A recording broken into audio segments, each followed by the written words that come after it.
네, 유럽을 순방 중인 문재인 대통령이 마지막 순방국인 덴마크에 도착했습니다. 어제는 벨기에 아셈 회의에 참석해서 영국, 독일 정상과 만나 한반도 평화에 대한 지지, 그리고 대북 제재 완화 필요성을 강조했습니다. 네, 전문가와 관련 소식 짚어보겠습니다. 박원곤 한동대 국제지역학 교수님이십니다. 어서 오세요. 예, 안녕하세요. 네.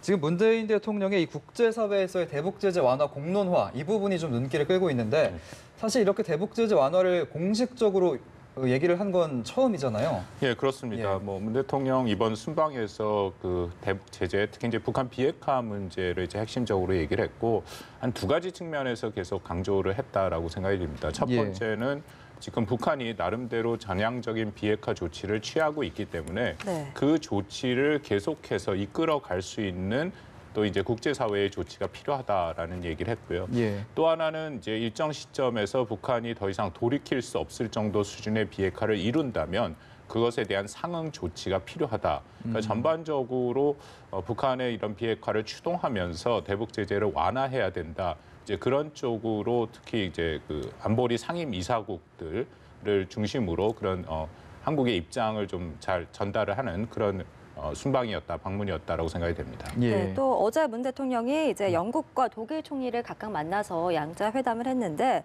이들이 문 대통령의 어떤 제재 완화 기조에 대해서는 좀 취지는 이해를 하겠으나 북한이 완전하고 검증 가능하며도 불가역적인 비핵화, 즉 CBI들을 해야 한다 이렇게 밝혔거든요. 좀 아직은 제재가 필요하다 이런 입장인 것 같죠. 뭐 그렇죠. 그 기본적인 국제사회 입장, 특히 이제 유엔 안보리 결의안에서 그 분명하게 명시된 그런 입장들을 지금 여전히 유지하고 있다라고 보시면 됩니다. 특히 유엔 안보리 상임 이사국들인 입장에서는 안보리 결의안을 무시할 수 없거든요. 그 안보리 결의안에 이제 CBID가 분명히 포함이 돼 있고 또 뭐 작년에 이제 3개 정도의 그 대북 제재 결의안이 통과가 됐지 않았습니까? 이제 그 결의안들을 준수해야 된다라는 이제 기본 입장들은 정확히 밝힌 것이다라고 생각이 됩니다. 네. 예. 좀 더 들어가서 보면 한국 프랑스 정상회담도 그렇고 한국 이탈리아 정상회담 또 아셈 의장 성명에서도 CBID가 명시가 돼서 사실 대북 제재 완화 이렇게 단기간에 좀 이루어지기는 쉽지 않을 것 같다라는 방증을 좀 하는 건 아닌가 싶은데 어떻습니까? 그렇습니다. 뭐 제재 완화 자체가 그렇게 단기간에 이루어지기는 쉽지 않죠. 다만 우리 문 대통령이 이번에 가서 얘기한 것 중에 제가 좀 주목하는 것은 제재 완화가 단기간에 이루어지기는 어렵다라는 것을 인정하면서도 그런 것을 같이 다 올려서 한번 논의를 해보자라는 거죠. 그러니까 나름대로 북한이 전향적인 비핵화 조치를 했으니까 거기에 필요한 상응 조치 그리고 앞으로 북한이 더 진전된 비핵화 조치를 하면 국제사회가 그것에 대해서 어떤 나름대로의 인센티브를 줄 수 있는지 그런 전체적인 프로세스를 한번 얘기를 해보자라고 이제 여러 차례 얘기를 했거든요. 저는 이것이 상당히 중요한 의미가 있다라고 생각하는 것이 여전히 우리가 북한 비핵화에 대한 로드맵이 나오질 않았습니다. 그러니까 모든 일을 할 때는 일종의 계획이 있어야 되지 않습니까? 근데 북한 비핵화 같이 굉장히 중요한 문제 또 복잡하고 기술적으로도 쉽지 않은 문제는 더더군다나 그런 계획과 로드맵이 필요한데 아직까지 그런 로드맵이 구성이 안 된 거죠. 그렇죠. 그러니까 뭐 우리 문 대통령 입장에서는 그런 로드맵 일종의 지금 말씀드린 게 결국 로드맵 아닙니까? 북한이 어떤 조치를 하면 거기에 따른 상응 조치가 되고 또 그것을 언제까지 할 것인가 이제 그런 측면에서 논의를 좀 공론화해보자라는 그런 의미로 읽을 수 있고요. 전반적으로 아셈에서 나온 의장 성명을 보시면 알겠지만 기본적으로 아까 잠깐 말씀드린 CBID의 기본 입장은 지금 계속 유지를 하고 있습니다. 그러니까 CBID가 될 때까지 제재는 계속 유지돼야 된다라는 입장을 분명히 표함을 했고요. 또 북한의 단순히 이제 핵 문제뿐만 아니라 대량 살상 무기를 다 포함해서 그것을 완전한 이제 CBID를 이루어야 된다라고 얘기를 했습니다. 다만 더불어서 지금 지난 몇 개월간 있었던 그 3번에 걸친 남북 간의 정상회담 또 북미 간의 회담 그리고 이제 뭐 판문점 선언이라든지 9.19 평양 공동선언 북미 간의 합의 그런 것들을 통한 외교적인 그런 일종의 접근 방식도 매우 중요하다.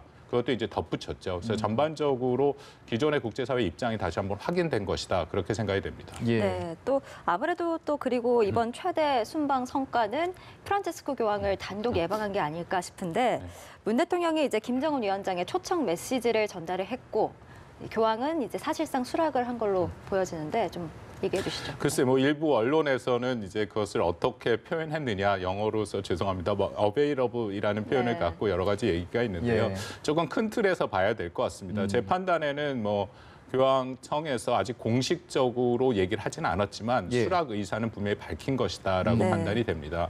예, 공식적으로 얘기를 할 수 없는 것이 우리 문 대통령이 가서 전달한 것은 사실 비공식적인 것이죠. 예. 그래서 만약에 공식화해야 된다면 북한이 직접 공식 초청장을 보내서 그렇죠. 그 다음에 이제 교황청에서 그 초청장을 받은 후에 이제 공식적으로 확인하는 절차가 필요합니다. 다만 이제 그 교황청의 가장 핵심 관계자가 뭐 교황이 충분히 가겠다라는 입장을 표명했다라고 이제 밝히고 있죠. 그래서 뭐 그것은 저는 뭐 교황이 가는 거는 굉장히 중요한 문제다, 중요하다, 또 예. 나름대로 큰 의미가 있다라고 생각을 합니다. 예. 네, 알겠습니다. 말씀해 주신 것처럼 이제 공식적인 작업이 필요할 텐데 만약 공식 초청장을 보내서 수락을 하게 된다면 방북 시기나 과정은 좀 어떻게 이어나가지는지 그 부분은 좀 설명 좀 부탁드리겠습니다. 뭐 방북 시기는 벌써 좀 얘기가 되고 있는데요. 제가 이야기는 교황의 내년 4월, 5월 경에 아시아, 특히 일본 지금 방문이 얘기가 돼 있고 또 예. 중국 방문도 얘기가 되고 있습니다. 예. 그래서 아마 그 시기를 즈음해서 아시아를 오면서 일본과 중국 또 이제 북한에 공식화된다면 북한도 방문이 가능하지 않을까 싶고요. 예. 다만 이제 뭐 기술적인 문제들이 좀 남아 있습니다. 예를 들어서 지금 북한 같은 경우에는 공식적인 성당이 이제 평양에 하나 딱 있고요. 그리고 예. 사제가 지금 없다라고 알려져 있고 네. 예. 또 신도도 지금 없다라고 알려져 있거든요. 그래서 오히려 지금 한국의 교구가 서울 교구가 평양 교구를 같이 이렇게 지금 관리하는 그런 형태입니다. 예. 그래서 원래 교황이 이제 특정 국가를 방문하면 사제와 주교와 사제들이 다 나와야 되는데 북한은 없기 때문에 한국에 지금 이제 사제 우리 염주교님이 가셔야 되나 뭐 그런 얘기도 나오고 있습니다. 근데 예. 그것은 제가 보기에 좀 기술적인 문제다라고 생각이 되고요. 그 교황이라는 전체적인 굉장히 큰 상징적인 의미, 뭐 당연히 이제 평화를 갖고 오는 상징적인 의미, 그리고 갈등을 치유하는 의미, 예. 또 카톨릭과 이 전체적으로 전달하고자 하는 사랑, 이제 그런 것들을 전달하는 큰 의미가 있기 때문에 좀 기술적인 문제들은 극복할 수 있을 거라고 생각이 됩니다. 예. 네, 또 한편 폼페이오 미 국무장관이 한 인터뷰에서 다음 주쯤, 그러니까 열흘 뒤쯤에 북한 측과 좀 고위급 회담이 있기를 희망한다 이렇게 말을 했는데 아무래도 좀 2차 정상회담 의제가 어느 정도 논의가 되느냐에 따라서 좀 그게 관건이 되겠죠. 글쎄, 지금 북미 간의 미북 간의 협의는 우리가 생각한 것과는 굉장히 좀 다른 방향으로 좀 예상치 않은 방향으로 많이 움직이고 있습니다. 왜냐하면 지금 일단 공식화된 것은 지난 4차 폼페이오 장관이 방북해서 김정은 위원장을 만나고 나서 한 얘기가 이제 실무 협상을 하겠다라고 얘기를 했죠. 예. 네. 그것은 뭐 사실은 지난 9.19 평양 공동선언 직후에도 미국이 실무 협상을 북한한테 초청을 했습니다. 그래서 스티브 비건 대북 정책 특별 대표가 빈에서 예. 북한 측 대표랑 만나겠다 얘기를 했는데 결국 이뤄지지 않고 폼페이오 장관의 직접 방문이 이뤄졌고요. 예. 그리고 말씀드린 것처럼 방문 직후에도 이제 실무 협상을 하겠다라고 이거는 북한 측에서도 공식적으로 확인을 했습니다. 네. 예. 근데 그럼에도 지금 스티브 비건은 해외로 가 있고 지금 그 실무 협상은 안 이뤄지는데 폼페이오 장관이 자기가 직접 또 나서서 그 만나겠다라고 얘기를 한 거죠. 열흘 내에 만나겠다 했으니까 만날 가능성은 굉장히 크다라고 생각이 되고요. 네. 예. 그렇다면은 아마 이번 회담에서 주로 논의될 것은 2차 북미 정상회담일 것이다라는 생각이 됩니다. 예. 그래서 사실은 지금 실무회담이 여전히 저는 중요하다고 생각하는 것이 그것을 통해서 지금 좀 이렇게 짚고 넘어가야 할 문제들이 많이 있거든요. 예. 근데 그런 것들은 아직까지는 진전의 모습을 보이지는 못하고 있습니다. 예. 네. 과연 어떤 얘기들이 오고 갈지 좀 지켜봐야 될 것 같은데 말씀해 주신 것처럼 좀 예상치 않은 방향으로 흘러가고 있다라는 추측이 좀 맞는 것 같은 게 사실 이제 2차 북미 정상회담의 시기를 놓고 보면 내년 초가 될 거라고 이제 보도가 나왔거든요. 사실 중간 선거 이후가 될 거라고 예상을 했는데 조금 늦춰지는 듯한 모습이 나오면서 좀 난항을 겪고 있는 것 아니냐라는 우려가 좀 나오고 있는 것 같습니다. 협상 중이다라고 생각됩니다. 네. 이것도 네. 일종의 협상 과정에서 매우 중요한 것 중에 하나다라고 생각이 됐죠. 일단 1차적으로 북한의 기본 입장은 빠른 2차 북미 정상회담을 원하고 있습니다. 예. 그렇기 때문에 김정은 위원장이 친서를 직접 여러 차례 보냈고요.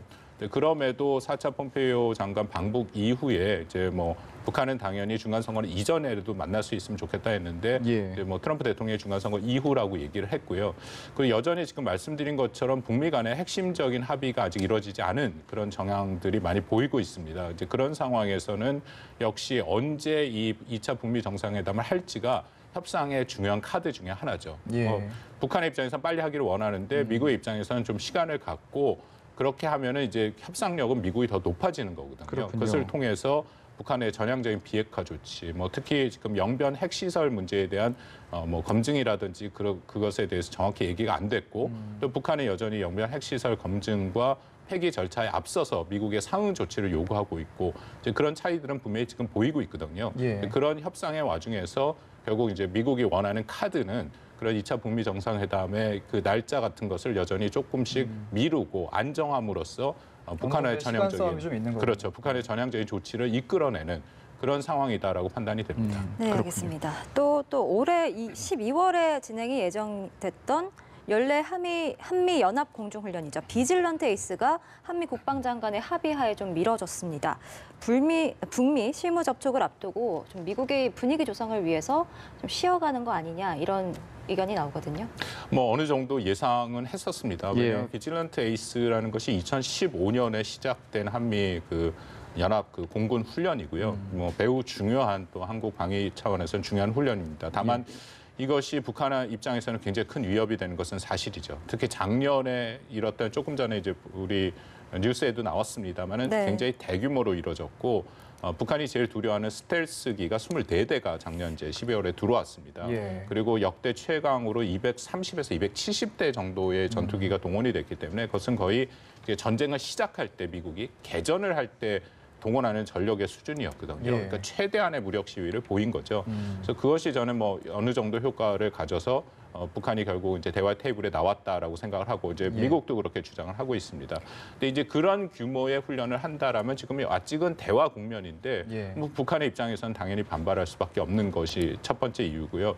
두 번째는 조금 더 우려된 상황인데 트럼프 대통령이 한미 연합 훈련에 대해서 굉장히 부정적인 얘기를 계속하고 있습니다. 네. 뭐 아시다시피 뭐 여러 번 보도가 됐습니다만 이 비용이 많이 드는 것이고 매우 도발적이고 전쟁 게임이다. 네. 이제 그런 입장과 인식을 계속 밝히고 있거든요. 예. 그것은 좀 북한 비핵화와는 별개로 한미 동맹 차원에서 좀 우려되는 부분이다라고 생각이 됩니다. 예. 네, 또 이렇게 계속해서 대규모 훈련이 추가 연기가 되면서 좀 일각에서는 안보 공백을 우려하는 입장도 있습니다. 이 부분에 대해서는 좀 어떻게 보십니까? 뭐 훈련을 안 하면 대비 태세가 약화되는 것은 뭐 당연하다라고 생각이 됩니다. 네. 그래서 지금 말씀드린 것처럼 특히 이 공군 훈련 같은 경우에는 연합 훈련이 매우 중요하거든요. 그래서 예. 우리가 지금 한국과 미국이 전시 작전권 전환을 지금 논의하고 있는데 설사 전시 작전권이 전환이 되더라도 동맹이 유지되는 한 공군은 연합 전력을 유지하겠다라는 것이 기본 입장입니다. 네. 그 훈련 자체가 같이 연합 훈련을 안 하면 훈련을 그 작전을 수행할 수 없다라는 거죠.